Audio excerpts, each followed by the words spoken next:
কোডটা যদি আমাকে বলতে হয় তাহলে আপনি এক কাজ করুন, আপনি অর্ডারটাকে ক্যানসেল করে দিন, আমার প্রয়োজন নেই। তো বললো ঠিক আছে, ঠিক আছে বলে উনি কলটা কেটে দিলেন। তারপরে আমার যেহেতু সেম নাম্বারে হোয়াটসঅ্যাপ আছে, তো হোয়াটসঅ্যাপে উনি আমাকে মানে মেসেজে আসতে থাকে। মেসেজের ওখানে ওই একম এক্সপ্রেস দিয়ে পাশে কিন্তু ব্লু টিকটাও আছে। আমরা যেটা ব্লু টিকটা দেখে চিনতে পারি, আইডেন্টিফাই করি যে হ্যাঁ রিয়েল অর ফেক। কিন্তু এখানে কিন্তু ব্লু টিকটাও আছে, মানে আপনি কোনো রকমভাবে ধরতে পারবেন না এটা ফেক, ঠিক আছে, বা আমার সাথে কোনো স্ক্যাম হচ্ছে। যাই হোক, তারপর আমার কিন্তু বারবার মেসেজ আসতে থাকে, ফোন আসতে থাকে। আমি ক্যান্সেল করে দেওয়ার পরেও আমার শুধু এটুকুই বলা যে আমি কিন্তু কোনোভাবে এখনও অবধি ফাঁসিনি, আমার এখনও পর্যন্ত প্রবলেম হয়নি। কিন্তু আপনাদের কারোর সাথে যদি এরকম হয়ে থাকে, আপনারা অবশ্যই ডেলিভারি যখন নেবেন, নেওয়ার আগে যদি অর্ডার দিয়ে থাকেন ফ্লিপকার্ট, মান্ত্রা, মিশো, যেখানেই আপনারা অর্ডার দেন না কেন, অর্ডারের ওখানে গিয়ে চেক করে নেবেন যে আপনার যে ডেলিভারিটা আসছে সেই ডেলিভারিটা সত্যি আসছে কিনা। কারণ আপনাকে শুধু মেসেজে ওরা কনফার্ম করবে না, আপনি যেখান থেকে অর্ডার করেছেন আপনার অর্ডারটা খুললে পরেই দেখতে পাবেন কতদূর হচ্ছে আপনার ডেলিভারি পৌঁছেছে, মানে আপনার পারচেস করেছেন যেটা আপনার কতদূর পৌঁছেছে সেটাও আপনাকে ডিটেলস সহ দেখিয়ে দেবে। তো আপনি সতর্ক হতে পারবেন যে সত্যিই আপনার ডেলিভারি আসছে কিনা। দেখুন, এটা যারা অর্ডার করেন তারা সবাই জানেন, কিন্তু যারা জানেন না তাদের জন্য বলছি, ঠিক আছে।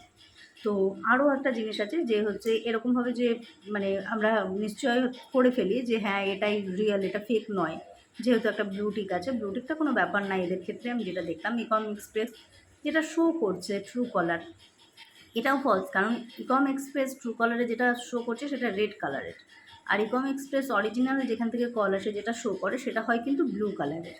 তো যাই হোক, আমি এত কনফিউশন তৈরি করতে চাই না, আপনাদের কাছে এটাই বলবো যে কোনো রকম কোনো জিনিস যদি আপনাদের মনে হয় যে না আমরা এই অর্ডারটা করিনি বা এটা আমাদের নয়, সেই অর্ডারটা আপনারা পারচেস করার জন্য তাদেরকে অ্যাড্রেসটা জানাবেন না।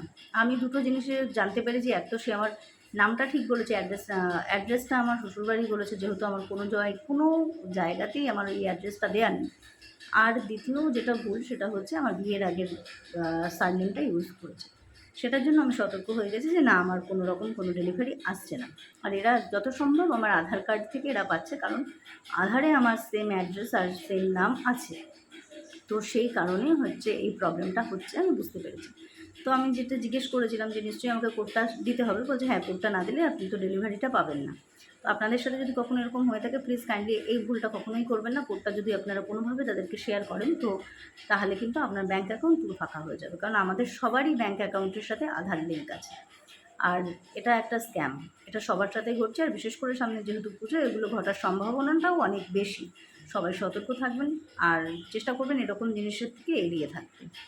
আর আমি বলবো প্রিপেড না করে বোধহয় ক্যাশ অন ডেলিভারি করাটাই ভালো, কারণ ক্যাশ অন ডেলিভারি করলে আপনার কোনো প্রবলেম হবে না রিটার্ন করতে, কারণ রিটার্ন করলে আপনি টাকাটা ঠিক ব্যাংকেই পেয়ে যাবেন।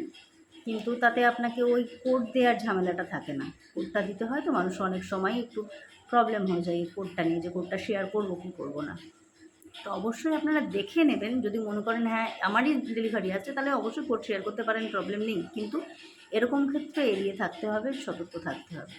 আমার সাথে প্রবলেমটা হয়নি, কিন্তু যে কোনো মানুষের সাথে ঘটে যেতে পারে। আমাকে কিন্তু এখনও পর্যন্ত সেম মেসেজ সেম ইস্যু চলেই আসছে। আর হোয়াটসঅ্যাপে যদি আমি এখন যাই, হোয়াটসঅ্যাপে যদি আমি ওখান থেকে নো করি যে বা ইয়েস করি যে হ্যাঁ আমি ওটাকে ক্যান্সেল করছি, ইয়েস করলেই আমাকে ওরা একটা কোড পাঠাবে, সেই কোডটা আমাকে দিতে হবে, দিলে পরেই সেই সেমই ব্যাপার হবে। আমাকে ওই কোডটা দেয়া মানেই ওরা আমার সমস্ত ডিটেলসগুলো নিয়ে নেবে, কোনো না কোনোভাবে কিছু না কিছু প্রবলেম ক্রিয়েট হয়ে যাবে, দিয়ে আমার ব্যাঙ্ক অ্যাকাউন্টটা ফাঁকা হয়ে যাবে। তো এটা একটা স্ক্যাম, আমি খুব ভালো করেই জানি, তাই আপনাদেরকে সতর্ক করার জন্য আমি ভিডিওটা করলাম। যদি ভালো লাগে অবশ্যই একটা লাইক করবেন। ভালো থাকবেন, সাবধানে থাকবেন, সুস্থ থাকবেন। দেখা হবে আবার নতুন কোনো ভিডিওতে। তো অবশ্যই সতর্ক থাকবেন, পুজো ভালোভাবে কাটাবেন।